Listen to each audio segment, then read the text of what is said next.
my wife a year and 3 months ago.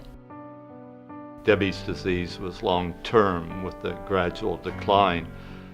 We were together 25 years before he died. He decided that he wanted to die, that there was no real point of him going on. It was in his brain, so he was losing parts of his mind, and he wanted to die. When a family is considering end-of-life care for their loved one, it's a very difficult time. I guess you just get run down. So, and that's the whole idea of hospice in that situation. It's for people that have, been with the person, saw them decline, and been dealing with it. She knew that that's, where she had to be. I had done all I could, and the care was to the point with her system that she had to have more nursing care than what could be provided at the home. The palliative care team at the hospital were realizing what we wanted to do, and they said, well, I think maybe you should look into residential. They told us that it was a possibility, and we hadn't even thought about it being a possibility. So the hospice was a much better environment for us.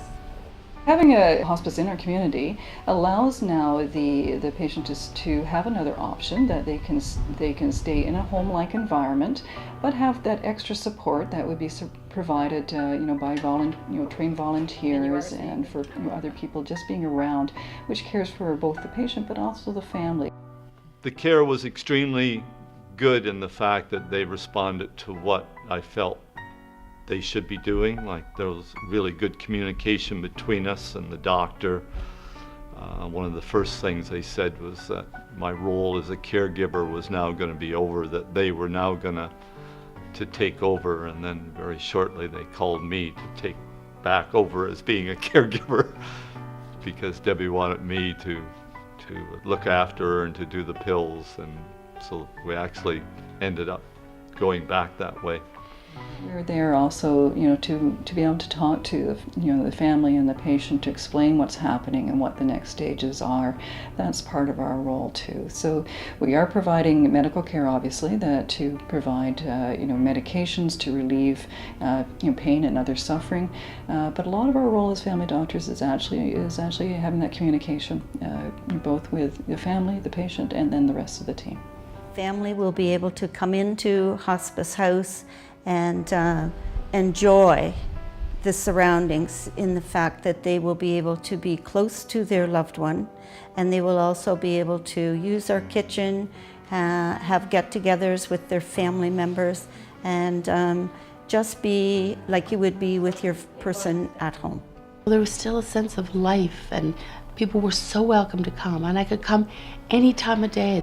Families are allowed to bring in pictures to make the room look like it would look if they were in their own home. The room was a really nice room to start with, in the fact that it had patio doors that opened onto a patio with bird feeders, and there were squirrels and ducks walking by. If you have to look after somebody that ill at home, you don't really have time just to sit and hold their hands, to be really at one with them. The last 2 weeks of my husband's life, we were so close, so emotionally close, physically close. I really found it a blessing, and sitting beside him, there was nothing else I wanted to do. A hospice house would always welcome celebrations, and would always welcome families to come in and celebrate birthdays, anniversaries, Christmas celebrations, and also you could also hold a memorial service at your hospice house. She had her birthday while she was there, and of course she had Valentine's Day, and there they have a big common room, which is like a gazebo almost. It's all glassed in, and you're able to wheel her bed like out to there, so we had like a party out in that gazebo. Looks nice, I'm sure they'll enjoy it. They will. You know, had Joseph been eating, they would have made his special whatever he wanted. And my son enjoys chocolate cookies of some sort. And they made chocolate brownies and chocolate cookies, and the kitchen always had chocolate things for my son there. When families come into hospice, we are happy to have them bring their children, and we certainly have a lovely, and most hospices would have a lovely setting where children can play outside or children can be in the room with the ill person. Hi, Grandma. Their whole goal is to make the family and the patient as happy as they can.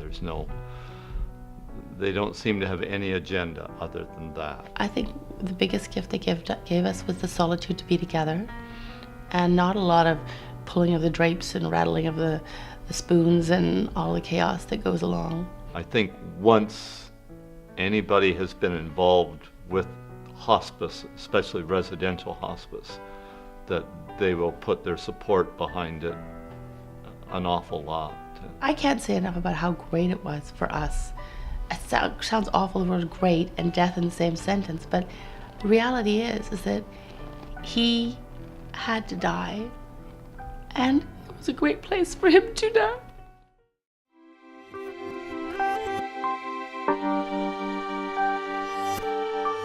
Hospice is a registered, non-profit, charitable organization. There are no fees for our services. We rely on generous donations from our community to sustain our services.